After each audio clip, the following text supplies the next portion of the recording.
नमस्कार मित्र, आज आपण आहेत एव्हीटेक इन्स्टिट्यूट मध्ये. तर आज आपल्या एक बेसिक स्कॅनिंगच्या बद्दल आपली एक इथे माहिती आपण घेणार आहोत. एक स्कॅनिंग एक काय काम करतं, एक स्कॅनर हे कशासाठी वापरलं जातं, गाड्यांमध्ये आता येणाऱ्या नवीन नवीन व्हेकल्स आहेत त्याच्यामध्ये स्कॅनिंग हे किती महत्त्वाचं आहे आणि स्कॅनिंग येणं हे आपल्याला किती महत्त्वाचं आहे. एखाद्या गॅरेजमध्ये आपली गाडी जाते तर त्या गाडीमध्ये काही प्रॉब्लेम आला तर समोरचा व्यक्ती काय स्कॅन करतोय, गाडीमध्ये काय चेक करतोय हे आपल्याला पण येणं जरुरी आहे. त्यासाठी हा परफॉर्मन्स हा एक प्रोग्राम एव्ही इन्स्टिट्यूट हे तुमच्यासाठी घेऊन येत आहे. तर सगळ्यात प्रथम म्हणजे स्कॅनर मध्ये दोन गोष्टी खूप महत्त्वाच्या आहेत. एक तर त्याचं डिव्हाइस आणि त्याचं एक मॉडेल.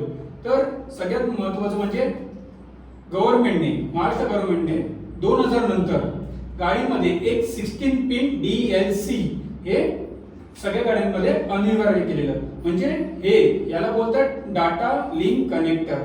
2000 नंतर जेवढ्या पण गाड्या आल्या त्याच्यामध्ये हे डाटा लिंक कनेक्टर सेम करण्यात आलं. आतापर्यंत तुम्ही मारुती पासून BMW, मर्सिडीज या सगळ्या गाड्यांमध्ये हे 16 पिन DLC कपलर तुम्हाला बघायला भेटेल. हे कशासाठी आहे, जेव्हा आपल्या गाडीत काही इलेक्ट्रिकल प्रॉब्लेम्स आले तर आपल्याला माहित नसतात काय आले. आपल्या गॅरेजमध्ये कुठली गाडी आली तर ते कसं चेक करणार, तर आपल्याकडे जर स्कॅनर असेल तर स्कॅनर थ्रू हे आपण चेक करू शकतो. याच्यासाठी हे DLC कपलर महत्वाचं आहे. हे आपला डिव्हाइस आहे आणि हा आपला मॉडेल आहे. तर हे आपलं कपलर जे आपल्या गाडीच्या डॅशबोर्डच्या खाली येतं तिथे आपल्याला कनेक्ट करायचं 16 पिन DLC कपलर. त्यानंतर गाडीचा इग्निशन की आपल्याला चालू करायचं. ते चालू केल्यानंतर गाडीचा जो ECM कडून जो येणारा डाटा आहे तो आपल्या या डिव्हाइस मध्ये येतो. या डिव्हाइसच्या थ्रू आपण या मॉड्यूल्स मध्ये आपण टॅब मध्ये आपण चेक करू शकतो. हे सगळं महत्त्वाचं आहे कारण का आता येणारा काळ आहे त्याच्यामध्ये खूप इलेक्ट्रिकल सेन्सर्स वाढलेले आहेत. गाड्यांमध्ये इलेक्ट्रिकल प्रॉब्लेम्स आहेत जास्त वाढत आहेत. ते आपल्याला चेक करण्यासाठी, कारण का आपल्याकडे स्कॅनरच नाहीये, आपल्याला स्कॅनर बद्दल माहितीच नाहीये, तर आपण ते चेक कसं करणार. जर आपल्याकडे स्कॅनर आहे तर आपला वेळ पण वाचणार, आपल्याला प्रॉपर त्याच्यामध्ये काय काम करायचं, कसं काम करायचं हे पण आपल्याला कळणार. आणि सगळ्यात महत्त्वाची गोष्ट म्हणजे आपण जर कुठल्या वर्कशॉप मध्ये आपण काम करत असेल ते आपल्यासाठी खूप गरजेचं आहे.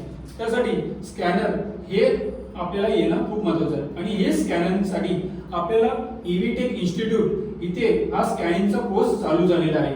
याच्यामध्ये आपल्याला ऑन प्रॅक्टिकल कार मध्ये तुम्हाला करायला भेटतं. स्कॅनर तुमच्या हातात दिला जातो, तुम्ही यूज करायचं, तुम्हाला कसं स्कॅन करायचं, गाडीमध्ये कसे प्रॉब्लेम्स येतात, कुठले प्रॉब्लेम्स येतात, कुठले सेन्सर्स गेल्यानंतर कुठले प्रोसेस करायचे आहेत.